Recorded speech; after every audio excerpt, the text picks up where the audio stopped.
सूरज अभी पूरी तरह नहीं निकला था। आसमान पर हल्की नीली रोशनी फैल रही थी। परिंदे जाग चुके थे और फिजा में उनकी आवाजें गूंज रही थीं। एक छोटे से गांव के कच्चे आंगन में एक नौजवान चरवाहा अब्दुर रहमान जाग चुका था। वुजू करने के बाद उसने नफल नमाज अदा की और आसमान की तरफ नजरें उठाकर कुछ देर खामोशी से रब से बातें की। उसकी माँ, जो बूढ़ी और बीमार थी, एक पुराने बिस्तर पर लेटी हुई थी। उसके चेहरे पर कमजोरी साफ झलक रही थी। माँ ने कमजोर आवाज में पुकारा, बेटा अब्दुर रहमान। जी अम्मा। वह पास आया और उनके सिरहाने बैठ गया। आज जरा दूध ज्यादा ले आना, दवा के लिए कुछ चाहिए होगा। रात भर बदन में दर्द रहा। अब्दुर रहमान ने माँ के अब्दुर रहमान का रोज का मामूल था कि वह अपनी 6 बकरियों को चरागाह ले जाता, पहाड़ों की तलहटी में घास चराता और शाम को वापस आता। वह मेहनती था ही, मगर उसका असली खजाना उसका ईमान और अल्लाह पर भरोसा था। वह हर रोज नमाज, तस्बीह और तिलावत किए बिना दिन का खत्म नहीं करता था। उस रोज जब वह पहाड़ की तरफ रवाना हुआ तो बादल कुछ बदले बदले से दिखाई दे रहे थे। हवाएं ठंडी थीं और फिजा में नमी की खुशबू फैली हुई थी। अब्दुर रहमान को महसूस हुआ जैसे कुछ अलग होने वाला है।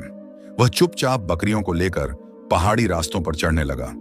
उसने बकरियों को खुला छोड़ दिया और खुद एक चट्टान की छांव में बैठकर सूरह रहमान की तिलावत शुरू कर दी। अचानक बादल गरजने लगे, तेज हवा चली और देखते ही देखते बारिश शुरू हो गई। अब्दुर रहमान ने तुरंत बकरियों को आवाजें दी और पास की गुफा की तरफ दौड़ाया। 5 बकरियां तो जल्दी गुफा में पहुंच गईं, मगर एक बकरी दूसरी तरफ निकल गई। अब्दुर रहमान दौड़ा, मगर बारिश से जमीन फिसलन भरी हो चुकी थी। अचानक एक चट्टान जोर से गिरी और 2 बकरियां नीचे ढलान में गिर गईं। वह नीचे उतरा। एक बकरी की गर्दन टूट चुकी थी और दूसरी तड़प रही थी। उसने धीरे से उसे सहलाया, मगर वह भी दम तोड़ गई। अब्दुर रहमान का दिल जैसे रुक गया हो। आंखों में आंसू आ गए, मगर वह खामोश रहा।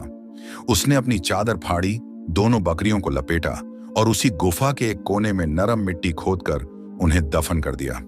हाथ उठे, आंखें बंद हुईं और होंठों से निकला, ऐ रब, तू बेहतर जानता है। ये तेरा दिया हुआ रिज़्क था, तूने वापस ले लिया। मैं राजी हूं, तू भी मुझसे राजी रहना।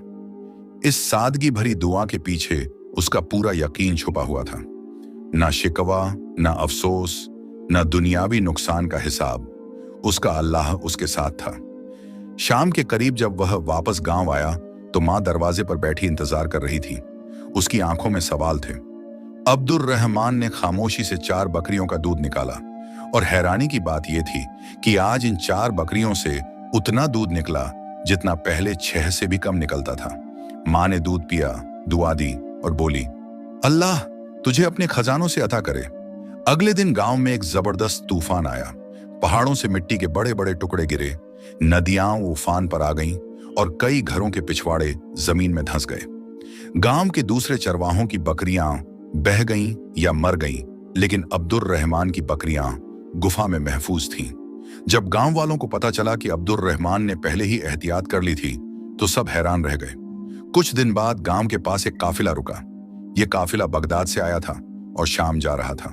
काफिले का सरदार साद बिन जैद एक अमीर ताजिर था जिसकी ऊंटनी का बच्चा रास्ते में कहीं खो गया था। अब्दुर रहमान गुफा के पास बैठा था। जब उसने ऊंट के बच्चे की आवाज सुनी, उसने उसे पास लाया, पानी पिलाया और दूध भी दिया। काफिले वाले उसे ढूंढते हुए गुफा तक पहुंचे। जब उन्होंने ऊंट का बच्चा देखा तो हैरान होकर पूछा, ये कहां मिला? अब्दुर रहमान ने कहा, यह जंगल में अकेला घूम रहा था, भूखा और प्यासा था।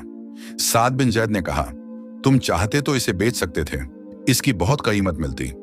अब्दुर रहमान ने सादगी से जवाब दिया, जो चीज मेरी नहीं उसे बेचना मेरी फितरत में नहीं, और जो रिस्क मेरे हक में हो वो खुद मेरे पास आता है।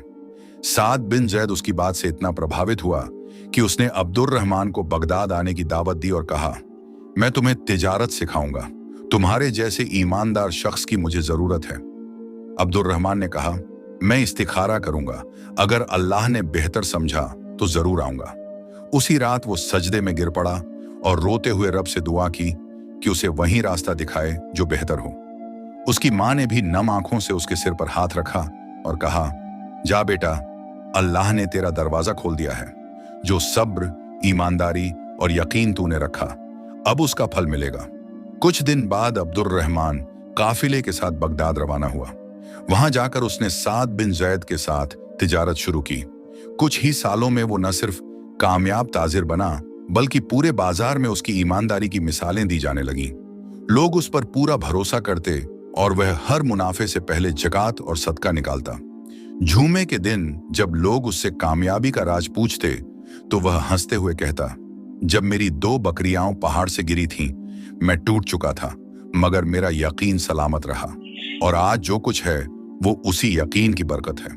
दुनिया छिन जाए मगर अल्लाह से रिश्ता ना छूटे, यही असली दौलत है। वही अब्दुर्रहमान जो कभी पहाड़ों में बकरियां चराकर अल्लाह से राजो नियाज करता था, आज बगदाद के सबसे भरोसेमंद ताजिरों में शुमार होता था। मगर उसका दिल अब भी उन पहाड़ों की सादगी, मां की दुआओं और उस एक लम्हे की याद से जुड़ा हुआ था जब उसने चट्टान की छांव में बैठकर अल्लाह से कहा था,